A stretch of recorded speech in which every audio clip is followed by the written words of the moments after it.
Hi everyone, and welcome to episode 3 of Cloud Coffee Break, the series where I help you learn more about serverless and cloud computing. So to recap, in episode 1, I gave a very brief introduction to serverless and showed you how to deploy your own serverless Hello World app to the cloud. In episode 2, I talked a little about how we can think about testing with serverless applications. And then I added a unit test to that same Hello World app for episode 1. And then I put that entire thing into a GitHub repo, which is public and that you can go and look at for yourself. As I mentioned last week, one of the things I'd like to do with this is to evolve this tiny application just as we might do on an industrial software team. So this time, I want to talk about the next thing that I always want to add, which is continuous integration, which is one of the key practices that I think for the most effective software teams that I've ever worked on. I'm also going to add continuous integration automation, which is not quite the same thing, and I'll explain why. I'm going to add that continuous integration automation to our coffee store app. And so you'll be able to get all of that stuff as well and add continuous integration automation to your own version of your applications. So continuous integration is an idea that's now more than 2 decades old. I first came across it when I read this very book back in 2001. And this is Extreme Programming Explained by Kent Beck. And I think it's the original and probably still one of the best books about what agile software development looks like when it's done really well. In 2003, I was actually consulting with teams about how to add continuous integration to how they work.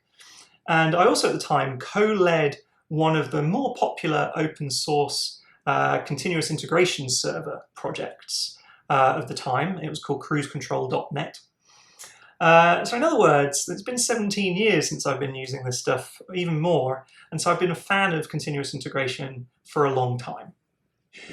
In recent years, CI/CD is a term that is used a lot in many companies and also by a lot of tool vendors. I and a lot of friends of mine find this really tight grouping of CI and CD a little bit disappointing, frankly.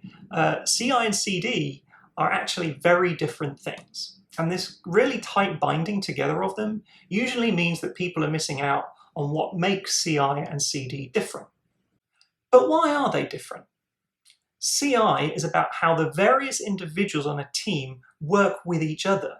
It's about bringing the team together. CD, on the other hand, is about how that team, or in fact a larger organizational, channels its software out to users. And those are very, very different ideas.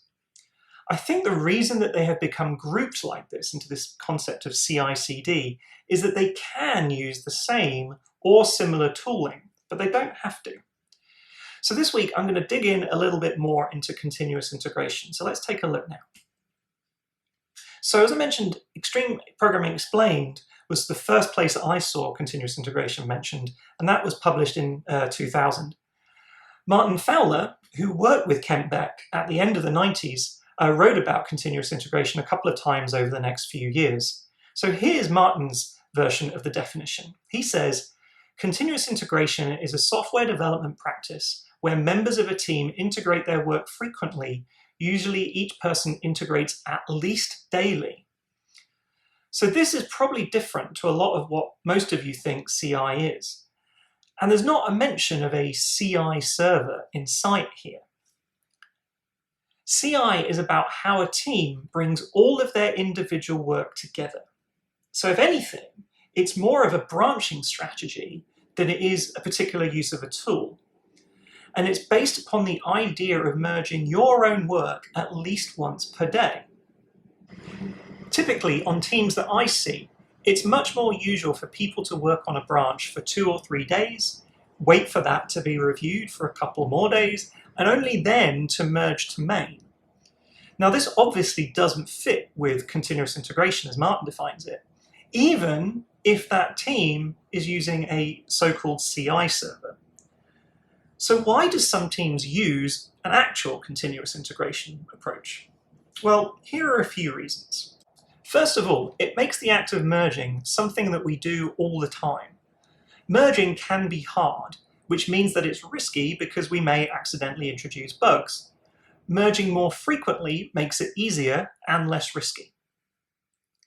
Second, it means that there's never a time where someone drops a huge change on the team that everyone else now has to wrap their heads around while in the middle of their own work. So say I'm working on a long-lived branch, then frequent rebasing from main to my branch makes the merging easier for me. However, this doesn't help at all in reducing the intellectual impact on everyone else on the team once I actually do make that merge. So in this way, continuous integration is selfless rather than selfish. We're partially doing it for our teammates and not just for us. So benefit number 3, with CI, no change is so big that it can't be inexpensively dropped if the team wants to reprioritize their work.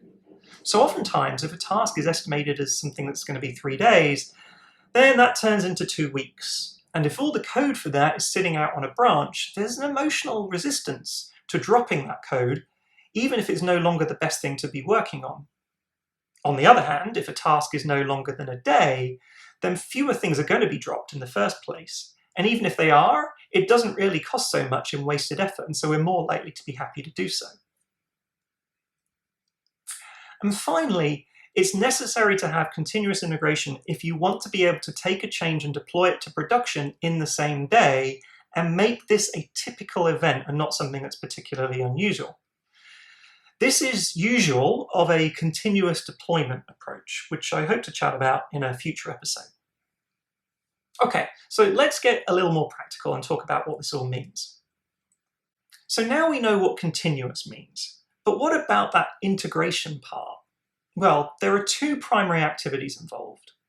First of all is merging to main or master or trunk or whatever you call your source control code line that you all share on a team and that you release from. So this is not a feature branch or a release branch, it's one long-lived code line. You're still free to use branches and PRs if you want, they just shouldn't last longer than a few hours. Now at that frequency, you might find that you're happier with the less ceremony of pushing directly to main from your developer machine. And I can tell you that I've been doing that for 20 years, and it turns out pushing to main from your own developer machine isn't a crime. Anyway, so next up, validation. After you've merged, you need to check that that's okay. So validation means compiling, packaging, and running whatever tests you need to run in order to have a high enough confidence that your merge has not broken the mainline. If this validation is successful, then you can move on to your next task, or alternatively, stop work for the day. So back in the old days of circa 2001, we used to have a dedicated, separate developer workstation that we'd literally walk over to validate the integration. And I'm genuinely not joking, I used to work like this. Now, it was necessary to have a separate machine from my own machine to avoid the false positive of, but it works on my machine. So pretty soon teams realized that this shared workstation was a burden. My old colleague, Matt Fowler, came up with the idea of a continuous integration server, a dedicated server machine that would automatically run the validation steps of integration whenever anyone committed a change to mainline. If these tests failed, then everyone on the team would be told, firstly so that the person who committed the failing change knew that they needed to fix it, and secondly so that other people didn't pile on their own changes to the mainline, which would only be making things worse if they did. Now importantly, all this server did was automate what a developer would otherwise have done at an integration workstation. Now this was the birth of CI as most people know it. Unfortunately, it was also the birth of the watering down of CI too, which is not Matt's fault at all. But since a CI server is basically just a job scheduler, people can put whatever they want into it. And the more complicated and long the CI validation job gets, the less likely people are to actually integrate daily or more frequently than that. So these days, we don't need to run a dedicated server to automate our CI validation. We can use any one of a plethora of cloud services. If you really want to, you can host your own CI server, something like Jenkins, perhaps even on a cloud-hosted virtual machine. But I strongly recommend not doing this unless you have a very large engineering organization. Most cloud CI automation tools do what you need for actual CI. If you feel you need something more than these services provide, then I suggest you might actually want to simplify your overall development environment instead. Last week I mentioned that testing serverless applications, certainly when it comes to unit testing, is pretty much the same as testing regular cloud-based applications. So what that means is that CI and serverless is pretty much the same as CI and any other cloud app too. And you certainly don't need any special serverless CI tool. Any regular CI tool is fine. CodeBuild is a tool from Amazon that you can use for automated CI. It monitors source control, runs a validation process in a Linux or Windows machine, and notifies people of success or failure. In other words, it does everything Matt Fennell's cron job did nearly 20 years ago. I like using CodeBuild since it itself is deployed and configured just like any other AWS service. And so if I'm building apps that are primarily using AWS services and deployment tools, then it's not very much of a mental leap to also use CodeBuild. Okay, so that's a lot of theory this time. I think it's useful to go through all of that since the technical part of CI, I think, is actually less important than the human part of CI. But now let's talk about that technical part. First of all, a quick point about AWS costs. So most of the services that I'm going to talk about today have a free tier that cover basic usage. And for what you're doing, just very simple things, that free tier is going to cover what you're doing. But if you're doing more than just the basics of what I'm showing you, you may want to look and see what the pricing is for these various services. Also, I use one service, Secrets Manager, that doesn't actually have a free tier. And so there's always going to be a small cost, about 40 cents per month per secret, for what I do here. There is a 30-day free trial period for Secrets Manager, so you won't be paying for it immediately, but after a month, if you're still using this infrastructure, then you will pay a little bit of money for it. So as I mentioned, I'm going to set up CI automation using CodeBuild. And I'm going to be doing this by deploying a couple of CloudFormation stacks. So CloudFormation is Amazon's infrastructure as code tool and service. Now I might dig into CloudFormation another time, but for now, all you really need to know is that the source definition for CloudFormation is a template file. And when you deploy that template, it forms a stack based upon multiple resources. And you've in fact already used CloudFormation if you've been following along with the other two episodes. The template with the Hello World app in episode 1 is itself a CloudFormation template. And the SAM CLI uses CloudFormation under the covers to create a stack that contains our API gateway and Lambda function. So for our CodeBuild setup, I'm going to be deploying two new stacks, one with some prerequisites, and the other defining the CodeBuild project itself. So first of all, let's cover the prerequisites.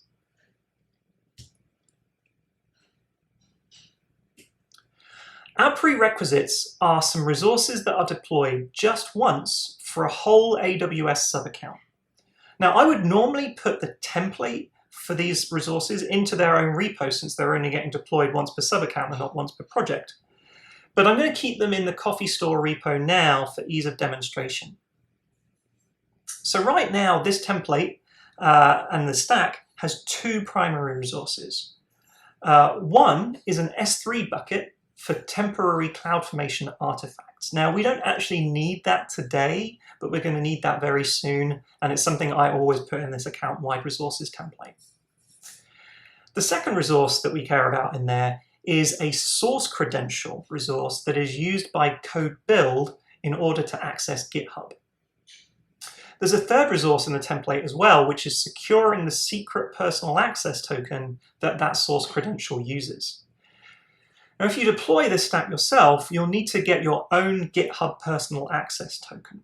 And that is described in the README file in the account-wide resources directory. So here's a summarized version of the template for these resources that I just described. And you can see the full version in the Coffee Store repo.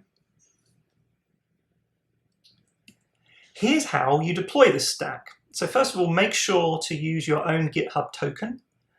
And again, there's lots more detail about deploying this in the README in the repo.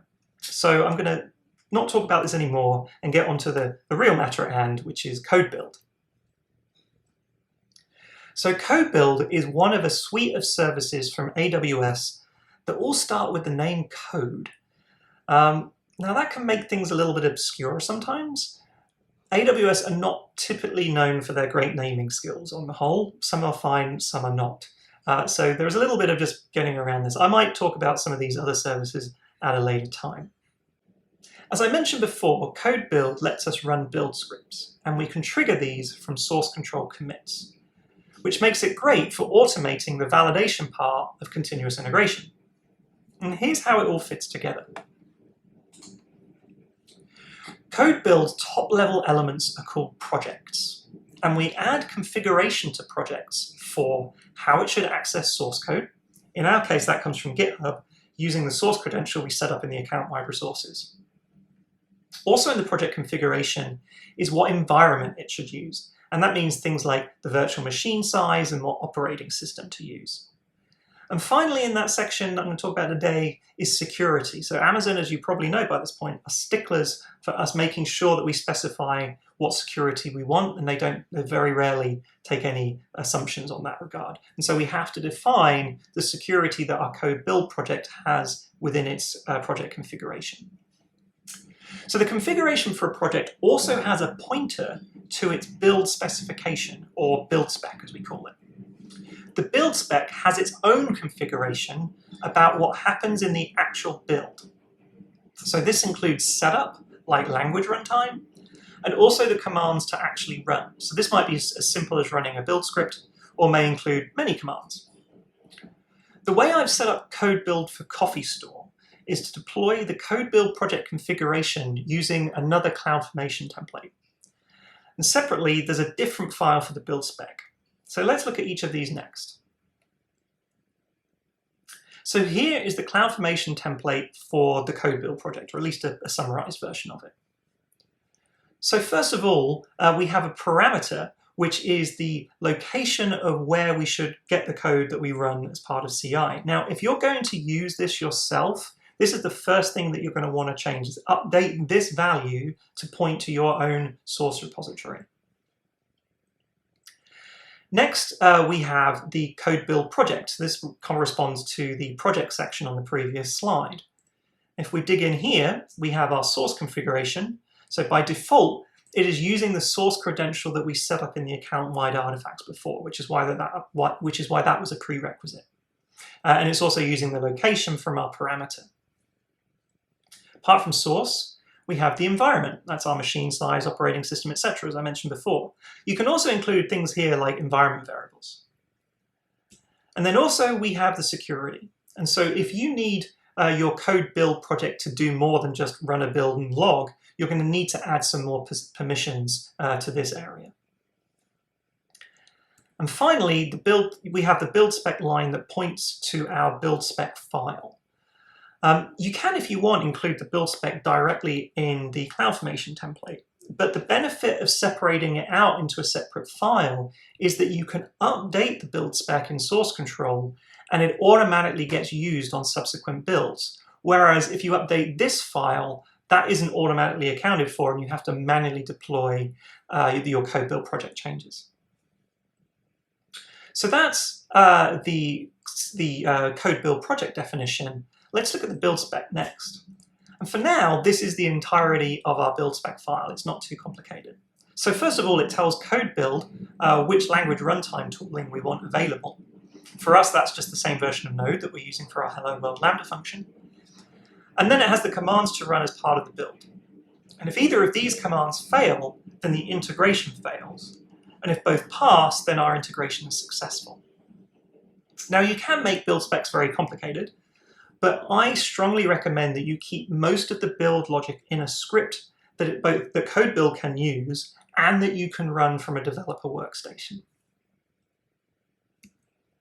So assuming that you've made the change to the GitHub location in the CodeBuild project file, and that you've set up your build credential, and that you've committed all your changes to your repo, then deployment is actually pretty easy. I've included a small shell script called deploy-ci.sh.